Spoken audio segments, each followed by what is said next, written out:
লাখৌৰৱ বঁটাটো পাই মোৰ সাংস্কৃতিক জীৱনৰ দায়িত্ব বাঢ়িল বুলি এটা অনুভৱ কৰিছোঁ। এটা তাই প্ৰেৰণা দিয়ে, সাহস দিয়ে আৰু কাম কৰিবৰ কাৰণে যথেষ্ট সাহস দিয়ে।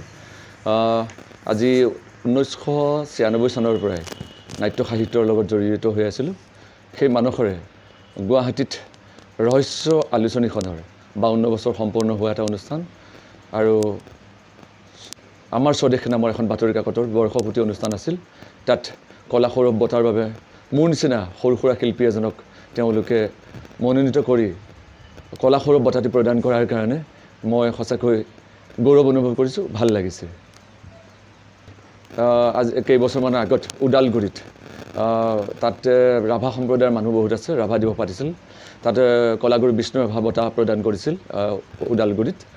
তাৰ পিছতে ডিব্ৰুগড়তো তেওঁলোকৰ এটা অনুষ্ঠানত গৈছিলোঁ, শিল্পী সৌৰভ বঁটা প্ৰদান কৰিছিল, শিল্পী সৌৰভ বঁটা পাইছিলোঁ।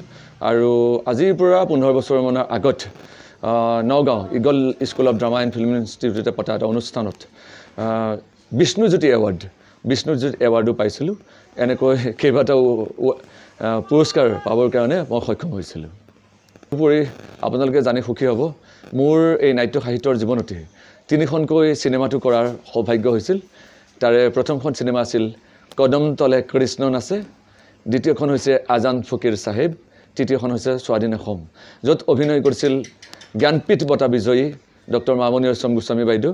সাম্প্ৰতিক সময়ৰ সকলোতকৈ জনপ্ৰিয় আৰু বলিষ্ঠ অভিনেতা, সুদৰ্শন অভিনেতা ৰবি শৰ্মাই যাতে অভিনয় কৰিছিল, মই উগ্ৰপন্থী কেৰেক্টাৰ এটা কৰিছিলোঁ।